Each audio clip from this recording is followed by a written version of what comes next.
He was told the British would leave him to die. No mercy for soldiers who had fought for the Reich, they said. No help for those who wore the field grey of the Wehrmacht. When the young German private collapsed beside the river Elbe in April 1945, gasping for air that would not come, he believed these would be his final moments. The riverbank smelled of mud and gunpowder. The ground was cold stone. There was no shelter, no medical kit, no hope, just his body convulsing as his lungs refused to work, and the sound of British voices getting closer. 4 hours later, when a British medical patrol discovered him lying motionless in the reeds, what they found should have been a corpse. The soldier was not breathing normally. His lips were blue, nearly black. His chest heaved in desperate, ineffective gasps. Some breaths came in strangled wheezes. His skin was grey, stretched tight over bones, and his eyes... God! His eyes rolled back in his head as his body fought for oxygen it could not get. One medic, a stretcher-bearer from Cardiff named William Hughes, would later write to his wife, "I've seen men die in every way war can kill them. I've watched boys drown in their own blood. But when I found that German soldier by the river, fighting for every breath, I realized that death by suffocation is the cruelest way to go." If you find these forgotten stories of World War II important, please like this video and subscribe to our channel. These voices from the brink of death deserve to be heard. But this is not a story about death. This is a story about what happened when that soldier was found, about what the enemy did when they discovered their enemy dying, and about how a single decision made in seconds can mean the difference between humanity and barbarism. The German soldier had been abandoned 6 hours before the British found him. In the final collapse of Wehrmacht defensive lines along the Elbe, his unit had been forced to retreat. But Private Klaus Müller, a 19-year-old from Dresden, could not keep up. His breathing problems, undiagnosed asthma that had somehow evaded military medical screening, had grown worse during the previous week of constant combat and movement. April 24th, 1945. The morning was cold, the sky the colour of old concrete. Corporal Hughes and his medical patrol were searching the riverbank for wounded British soldiers, casualties from the previous day's river crossing operation. They had found several over the past hours. 2 with shrapnel wounds, 1 with a broken leg, all evacuated to the aid station.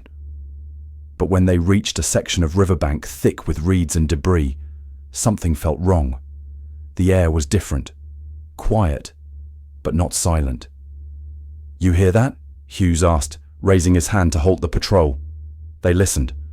At first nothing, then faint as wind through grass, a sound.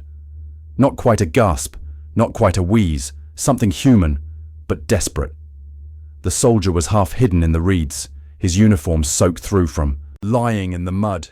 Wehrmacht standard issue, field grey with corporal insignia. Hughes called for his medical bag.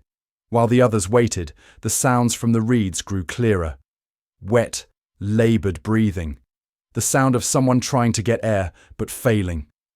When Hughes pushed through the reeds and saw what lay there, his training took over immediately. The German's lips were cyanotic, his breathing paradoxical, his chest moving, but no air seeming to enter. His eyes were half open, pupils dilated, conscious but fading. This was not a wound. This was respiratory failure.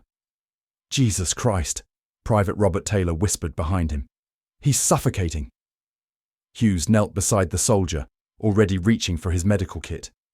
The German's eyes focused on him with difficulty. Recognition flickered across his face. British uniform. Enemy. The soldier tried to speak. His mouth moved, shaping words in German that Hughes could not understand. But the meaning was universal. "Sir," Hughes heard, or thought he heard. "I can't breathe." Hughes grabbed his stethoscope, pressing it to the German's chest. What he heard made his stomach drop. Wheezing, severe bronchospasm, possible pulmonary edema. The soldier's airways were closing. Without intervention, he had minutes, not hours. "Get the oxygen!" Hughes shouted over his shoulder. "Now!" Within seconds, the patrol transformed into an emergency response team. Soldiers who had been searching for wounded now found themselves trying to save an enemy's life. Private Taylor ran back toward the aid station for additional supplies. Another soldier, a lance corporal named James Mitchell, began preparing the portable oxygen equipment they carried for gas casualties. Hughes worked with desperate efficiency. He positioned the German soldier on his side, clearing his airway of mud and debris. He checked for obstructions, finding none. This was not trauma. This was medical crisis, probably asthma or reactive airways, exacerbated by cold, stress and exhaustion. The German's breathing worsened. Each gasp sounded like tearing fabric. His chest heaved with the effort, but his oxygen-starved brain was shutting down.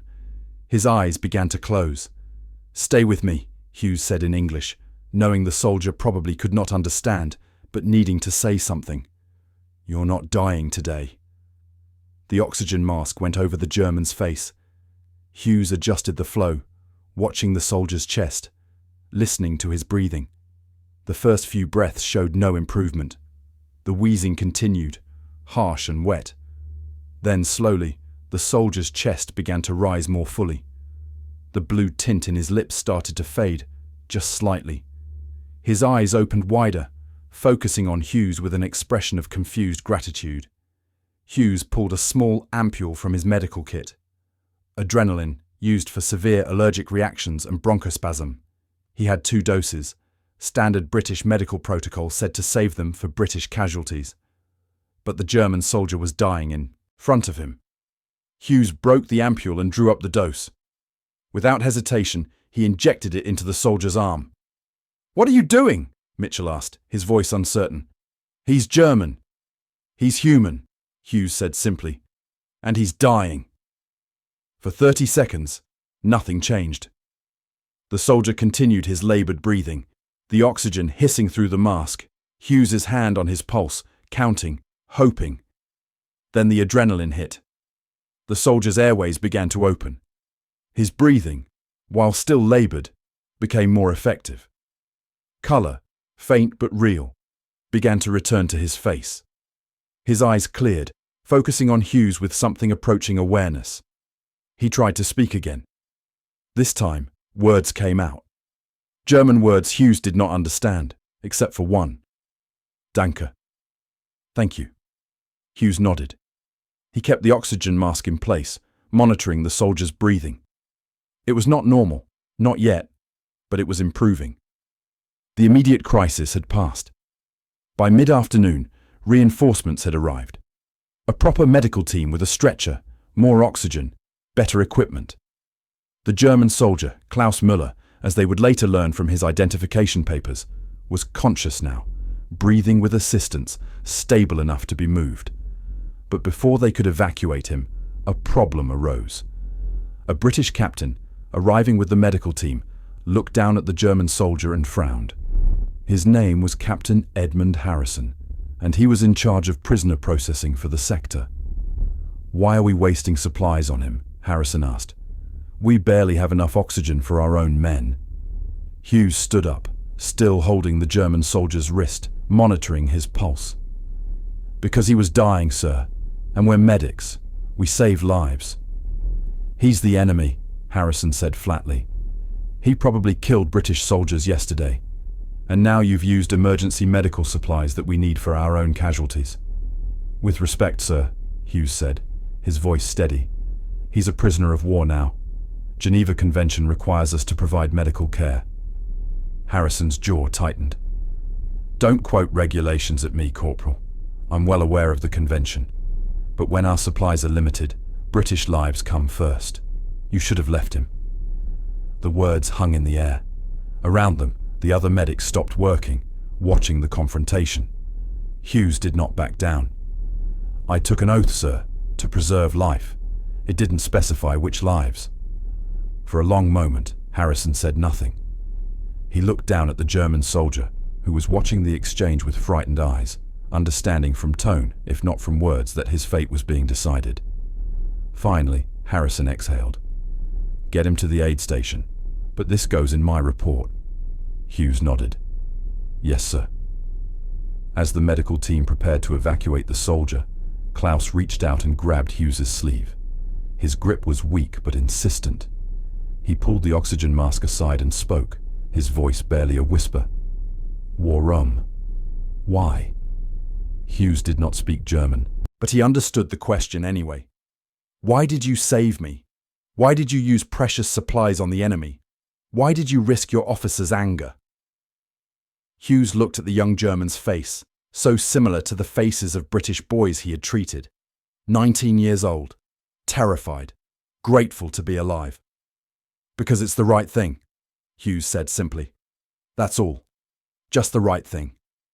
Klaus's eyes filled with tears. He nodded, though whether in understanding or simply in acknowledgement, Hughes could not tell. They carried him away on a stretcher, the oxygen mask back in place, his breathing still laboured but no longer failing. As Hughes watched them go, Private Taylor approached.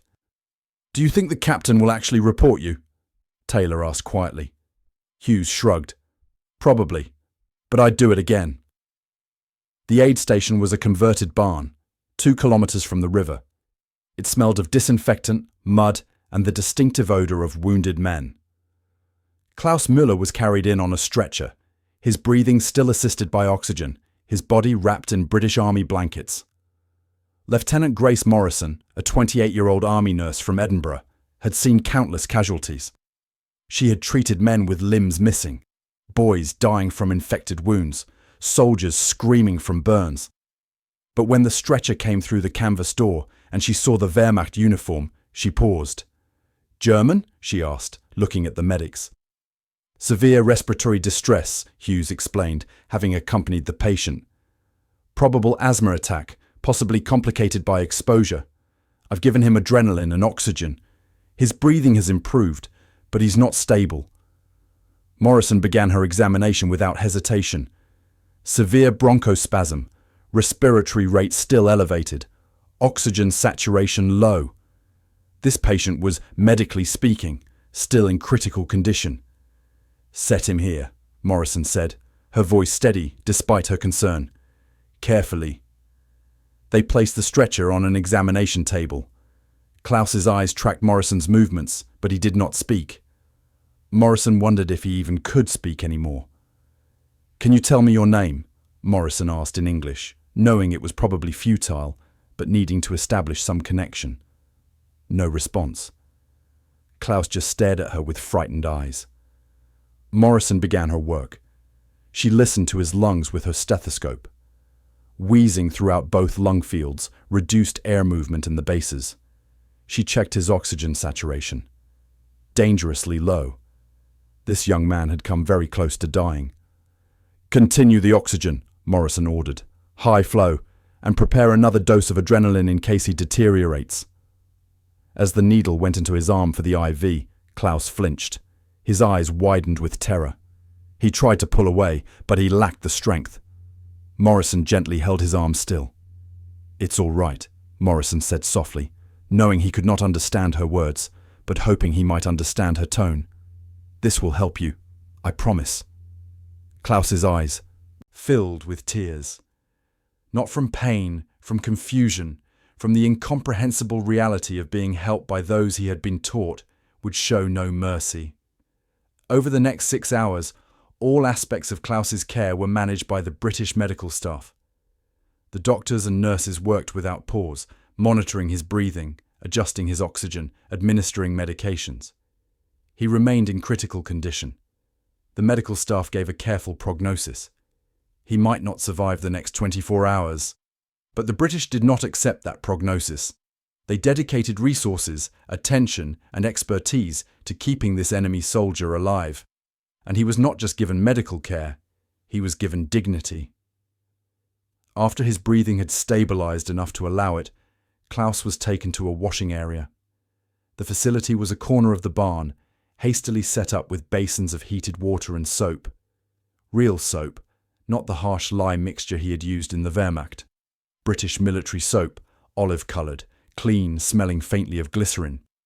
Klaus was conscious when they brought him to the washing area. He could walk now, though barely, supported by 2 orderlies. When he saw the setup, the warm water, the soap, he stopped. His mind, clouded by medication and trauma, struggled to process what he was seeing. Water, warmth, care. He had heard stories. Everyone had heard stories about Allied prison camps, about British brutality, about captured Germans being left to die. 9, he whispered, trying to pull back. Bitter. One of the orderlies, a man named Edward, who had learned some German in school, understood. He knelt beside Klaus, looking him in the eyes. Just water, Edward said in slow, careful German. Nur Wasser. You are safe. I promise you are safe. Klaus searched the orderly's face for deception, for cruelty, for any sign of the monsters his government had described. He saw only exhaustion and kindness. It made no sense. Nothing made sense anymore. Slowly, with trembling hands, he allowed them to guide him to the basin. The water was warm. Actually warm. He had not felt warm water in months. When it touched his skin, washing away the mud and sweat of days, he broke down. Not from pain, but from relief so overwhelming it felt like breaking. The orderlies stayed with him, helping him wash, speaking softly in broken German or gentle English, offering words they hoped would comfort, even if not fully understood. When Klaus finally stepped away from the basin, wrapped in a clean towel, he caught sight of himself in a small mirror on the wall. The face that looked back was unrecognizable, thin, pale, but clean. For the first time in days, he was clean. That night, Klaus was given a bed, a real bed with a mattress and clean sheets and a wool blanket. The bed had a small table beside it, with a cup of water and a bowl of broth. The broth was simple, just chicken stock with a bit of rice, because anything heavier would have made him sick. But it was hot. It was food. Klaus sat on the edge of his bed, the bowl of broth in his hands, staring at it as if it were a hallucination. Around him, other patients, British soldiers with various wounds, watched him with mixed expressions. Some with hostility, some with indifference, a few with something approaching sympathy. Lieutenant Morrison walked through the ward, checking on each patient. When she reached Klaus's bed, she paused. The German soldier was staring at her with an expression of complete bewilderment. "Warum?" Klaus whispered. "Why?" Morrison did not speak German, but she understood the question anyway. "Why are you helping me? Why are you being kind? Why are you not punishing me?" She sat down on the edge of the bed, something she would never have done in a normal medical situation. But this was not normal. Nothing about this was normal. "Because you're human," Morrison said simply, knowing Klaus would not understand the words, but hoping he might understand the tone. "That's all. Just human." Klaus's eyes filled with tears again. He nodded, though whether in understanding or simply in acknowledgement, Morrison could not tell. That night, for the first time in days, Klaus slept in a bed. And for the first time in longer than he could remember, he slept without fear. Recovery was not fast. Recovery was painful, slow, and filled with setbacks. Klaus's asthma remained severe. He required oxygen support for 3 more days. His lungs had been damaged by the attack, weakened by the prolonged oxygen deprivation. But day by day, his body began to respond to the care. The medications brought his airways back under control. The carefully managed nutrition began to rebuild his depleted strength. Colour, faint but real, returned to his grey face. By the end of the first week, he could breathe without assistance, though his lungs still wheezed with exertion. By the end of the second week, he had been transferred from the aid station to a proper POW medical facility, a converted school building that served as a convalescent hospital. It was not luxurious, but it was clean, warm, and safe. The facility was run by British Army medical staff and civilian volunteers from the Red Cross. Klaus was given proper clothes to replace his filthy Wehrmacht uniform. Not prison clothing, just simple civilian clothes provided by relief organisations. Brown trousers, a grey shirt, nothing fancy but clean and whole. He was also given tasks, light work at first just to give him structure, helping in the medical supply room, organising bandages, cataloguing medications. The British believed that purposeful activity would help him recover psychologically as well as physically. They were right. Klaus spent his days working alongside British medical staff. He watched them treat German POWs with the same care they gave British soldiers. He watched them use their limited supplies to help people who had, days before, been trying to kill them. One day, a young British medic named Peter accidentally cut his hand while opening a crate of supplies. Klaus immediately grabbed a bandage and began treating the wound. Peter looked at him in surprise. "You don't have to do that," he said in English, which Klaus was beginning to understand. "You're not required to help us." Klaus, whose English was improving daily, looked at him with confusion. "You are hurt," he said simply, in heavily accented English. "So I help." Peter smiled. "Fair enough." That small interaction stayed with Klaus. The casualness of it, the normalcy. In his world, in the world he had known, enemies did not treat each other's injuries. Enemies did not smile at each other. Enemies did not exist as individuals, only as symbols of hatred. But here, in this strange facility run by the people he had been taught to fear, he was being forced to see enemies as people, and it was terrifying. The food was another constant shock. 3 meals a day, every day. Breakfast was usually porridge or bread with butter and jam. Real butter, real jam. Lunch was soup or stew with vegetables and sometimes a bit of meat. Dinner was more substantial. Potatoes, tinned vegetables, occasionally fish. For a soldier who had survived on black bread and weak coffee for months, who had watched his comrades starve while the government promised final victory was imminent, this abundance was incomprehensible. Klaus kept a small notebook during his time in the facility, practicing his English by writing observations. His entry from May 7, 1945 read, "Today they told us the war is over. Germany has surrendered. I should feel sad, but I only feel relief. The British gave us extra food to mark the occasion. Cake, made with real sugar. I have not had cake in 3 years. I ate it slowly, making it last as long as possible. Then I cried because while I am eating cake, my family in Dresden is probably still digging through rubble, searching for anything to eat. How can I be here eating cake while they suffer? What kind of German does that make me? What kind of son?" The guilt was profound. He was being fed while his family starved. He was safe while his city lay in ruins. He was receiving kindness from the very people his government had demonized. The contradiction gnawed at him constantly. One evening in mid-May, a group of German POWs gathered in one of the common rooms. They had been in the facility for 3 weeks now.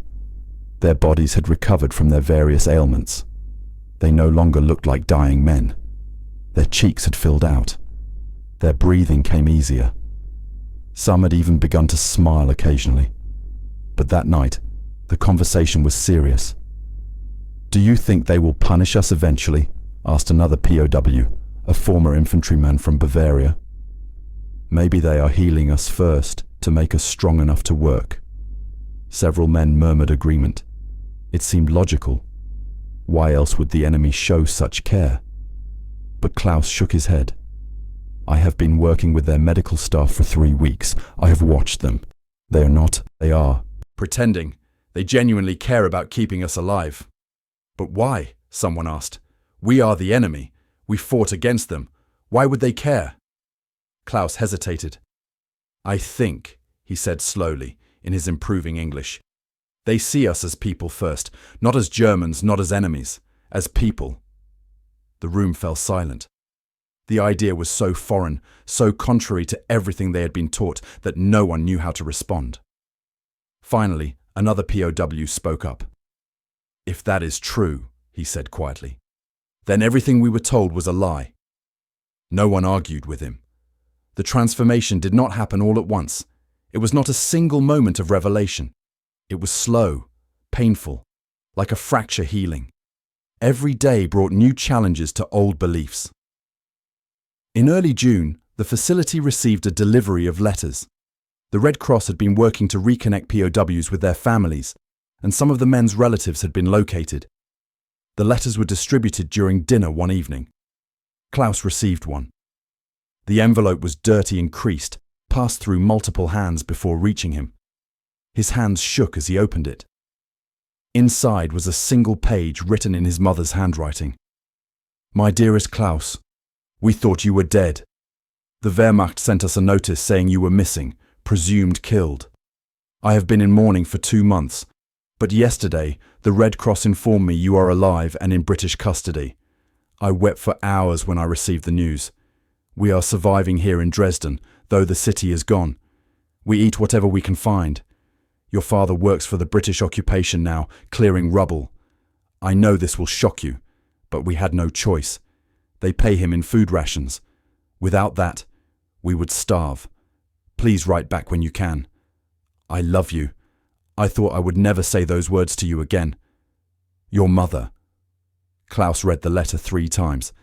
Then he folded it carefully, placed it in his pocket, and walked outside. He found a quiet corner behind one of the buildings and allowed himself to break down completely.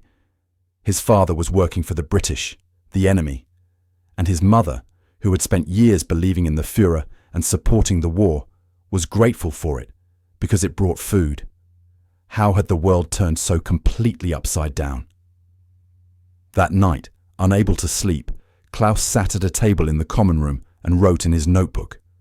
The words poured out of him like a confession. "I am ashamed, not of what I did during the war. I was just a soldier. I followed orders. I did my duty. I am ashamed because I am happy here. I am ashamed because when I think about going home to Germany, to the ruins and the starvation and the despair, I feel dread. I do not want to leave this place, this enemy facility where I am fed and safe and treated like a human being. What kind of German does that make me? What kind of person? My grandfather would be disgusted. He used to tell me stories about German strength, German pride, German superiority. And here I am, grateful to my captors, grateful to the people who defeated my country. How can both things be true? How can they be the enemy and also the ones who saved my life?" He closed the notebook and stared at the wall. There were no answers, only questions that grew heavier every day. In mid-June, something happened that pushed Klaus to a breaking point. The British organised a screening in the facility. A projector was set up in the main hall and all the POWs were asked to attend. No one told them what they would be watching. When the lights dimmed and the footage began to roll, there was initial confusion. The images were black and white, grainy, clearly documentary footage.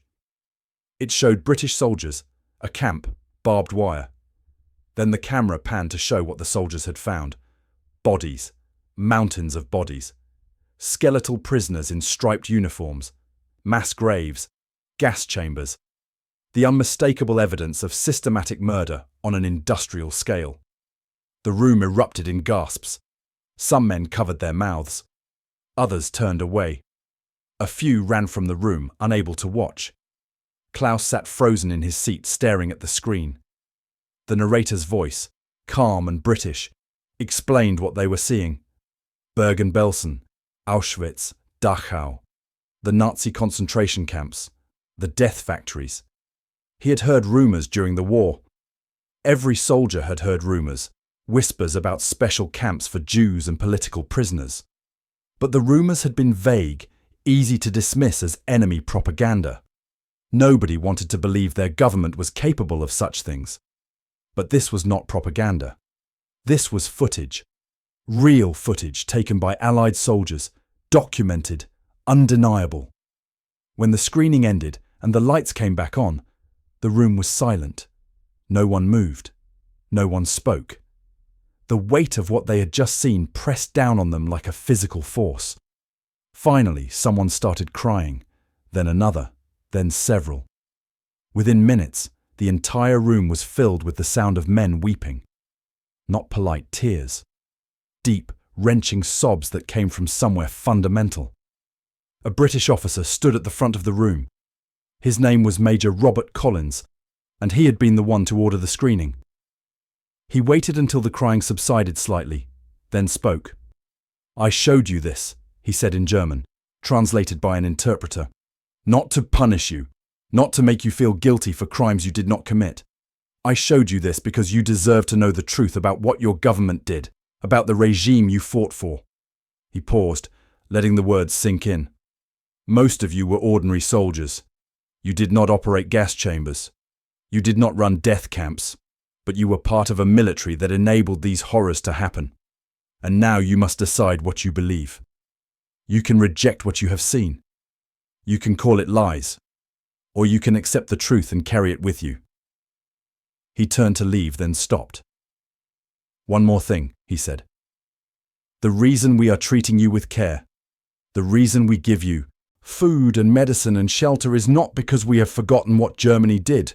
It is because we refuse to become what Germany became. That is the difference between us. Then he left. The POWs sat in silence for a long time after that. Some would later claim the footage was fabricated. Some would insist they had known nothing about the camps. But Klaus, in the deepest part of himself, knew the truth. He had served a monster, and the people who defeated that monster were showing him more humanity than his own government ever had. That night, Klaus wrote one more entry in his notebook. I understand now. The oxygen, the food, the kindness. It is not a trick. It is a lesson. They are showing us what we should have been, what humanity looks like when it is not poisoned by hatred. I thought captivity would destroy me, but it is rebuilding me instead. And I do not know if I will ever forgive myself for needing the enemy to teach me how to be human. By July, the physical transformation of Klaus was complete. He had gained back the weight he had lost. His breathing was normal, his asthma controlled with medication. His skin glowed with health. When he looked in mirrors, he saw a version of himself that had not existed in months.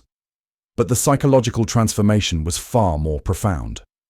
One afternoon, Klaus was helping to organize the medical supply room. He came across a small mirror, something he had not paid attention to in weeks. He stopped and looked at his reflection. The man in the mirror was healthy, well-fed, clean. He wore simple civilian clothes that actually fit. His hair was cut and combed. He looked, Klaus realized with a shock, almost normal. Like a person living a normal life. But he was not living a normal life. He was a German POW being cared for by the people who had defeated his country. The contradiction hit him with physical force.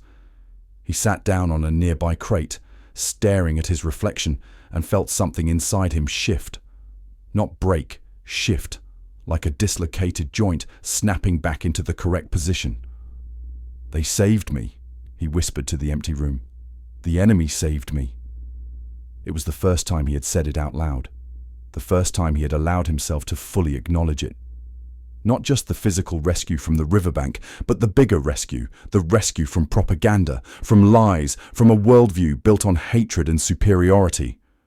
Corporal Hughes found him there 15 minutes later, still sitting on the crate, tears streaming down his face. Are you all right? Hughes asked in English. Klaus looked at him. His English had improved dramatically over the past months. Not fluent, but functional. You make me better, he said slowly. Not just body, inside. You make me see truth. Hughes understood. He had seen this transformation in many of the POWs. The moment when they stopped seeing the British as the enemy and started seeing them as people. The moment when their entire worldview collapsed and had to be rebuilt from scratch. It takes courage, Hughes said gently, to change what you believe, to admit you were wrong. Most people never manage it. Klaus nodded. Is hard, he said. Very hard, but necessary. That evening, Klaus gathered some of the other POWs in the common room. They had been in the facility for 3 months now. They had recovered from their injuries and illnesses. They no longer looked like defeated men. Some had even begun to laugh occasionally. But that night, Klaus wanted to say something important.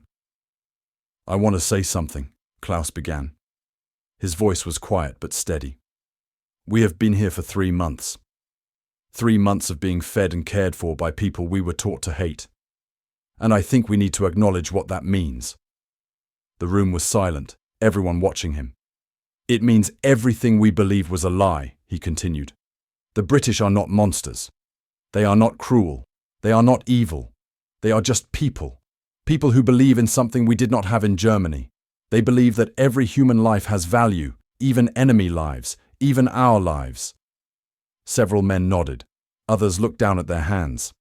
And if they can see us as human, Klaus said, his voice breaking slightly, then maybe we need to start seeing ourselves that way too. Not as Germans or enemies or prisoners, just as people who deserve kindness, even from ourselves. The conversation continued late into the night. It was not an easy discussion. There were arguments, tears, moments of anger and denial. But by the end, something fundamental had shifted in the room. They were no longer just POWs waiting to be repatriated. They were men who had been given a second chance at life and were trying to figure out what to do with it. In August 1945, the repatriation orders came. The war had been over for 3 months. Germany was divided into occupation zones. The process of rebuilding was beginning, and the POWs, including Klaus Müller, needed to go home. The news was met with mixed reactions. Some men were overjoyed, desperate to reunite with their families. Others were terrified, and Klaus felt something close to grief. "I do not want to leave," Klaus confessed to Hughes one evening. They were sitting outside the facility, watching the sun set. "Is that terrible? I do not want to go back to Germany." Hughes shook his head. "It is not terrible. It is honest. Here you are safe. You are fed. You are treated like a person. Out there," he gestured vaguely toward Germany. "Out there is rubble and starvation and judgment." "My family will ask me where I have been," Klaus said quietly. "They will ask me what happened. And when I tell them that the British saved my life, that they fed me and cared for me and treated me with kindness, they will not believe me. Or worse, they will think I am a traitor." "Then do not tell them everything," Hughes suggested. "Tell them you survived. That is enough." But Klaus shook her head. "No, I will tell them. Someone needs to tell the truth, even if they do not want to hear it." The departure was scheduled for August 12th. The night before, the British organised a small farewell gathering. There was food, of course. There was always food. Tea and biscuits. A gramophone playing music. Klaus approached Hughes. "Corporal," he said in careful English, "I want to thank you for everything." Hughes smiled. "You do not need to thank me. I was just doing my job." "No," Klaus said firmly. "Was more than job. You give me back my life, and you give me back my humanity. I will never forget that." Hughes felt tears prick his eyes. "What will you do when you go back to Germany?" Klaus thought for a moment. "I will rebuild, like everyone else. I will find my family. I will help my country heal. But I will never forget what I learned here. That enemies can show mercy. That kindness is stronger than hate. That every human life has value." He paused, then added quietly, "And I will teach these things to my children, so that maybe one day there will be no more enemies. Just people." The next morning, the buses arrived. Klaus and dozens of other POWs climbed aboard, carrying their small bags and their heavy memories. They waved goodbye to the British soldiers who had saved them. Some cried, some smiled. All of them carried something they had not brought with them: hope. As the bus pulled away from the facility, Klaus looked back through the rear window. Hughes was still standing there waving. Klaus raised his hand in return, then turned forward toward whatever future awaited him in the ruins of Germany. In his pocket was his notebook filled with months of observations and revelations. On the last page, he had written one final entry that morning. "Today I leave captivity, but I am freer now than I ever was before. Because now I know the truth, and the truth, terrible and beautiful as it is, has set me free." Klaus Müller returned to Dresden and found his family living in the basement of a destroyed building. He worked as a translator for the British occupation forces, using his improved English skills. He married a local woman in 1948 and became a schoolteacher, focusing on languages and international understanding. In his later years, he gave numerous talks about his experience. He spoke at schools, at peace organizations, at reconciliation conferences. He always told the same story about dying by the river and the 3 months learning what humanity truly meant. The oxygen, he would say, is what I remember most. Not the asthma attack, not the fear, the oxygen, because it represented everything my government had failed to teach me. That even enemies deserve care. That kindness is not weakness. That mercy is the truest form of strength. Klaus Müller lived until 2001, dying peacefully at age 75. He never forgot Corporal William Hughes, the man who had saved his life. In his will, he donated his wartime notebook to a peace museum with a note that read, "So that future generations will know that healing is possible even after the worst humanity can do." Of the German POWs who passed through that British medical facility in 1945, dozens survived to see the reunification of Germany in 1990. Many of them stayed in contact, writing letters, attending reunions, supporting each other through the decades of rebuilding. They never forgot what happened by that river, but more importantly, they never forgot what happened after. The moment when their enemies became their saviors. The moment when hatred was replaced by hope. And so the oxygen became more than oxygen. The food became more than food. The kindness became more than kindness. They became proof that even in the darkest moments of human history, even when nations are locked in total war, even when propaganda has poisoned every mind, humanity can still break through. Klaus Müller was dying by the river Elbe. The British found him gasping for air. But what the British gave him was not just oxygen or medical care or shelter. They gave him back his humanity. And that, more than any weapon or strategy or victory, is what won the war that truly mattered. If you found this story meaningful, please like this video and subscribe to our channel. These buried accounts of World War II remind us that even in humanity's darkest hours, compassion and dignity can prevail. Hit that subscribe button so you never miss another story from history that deserves to be remembered.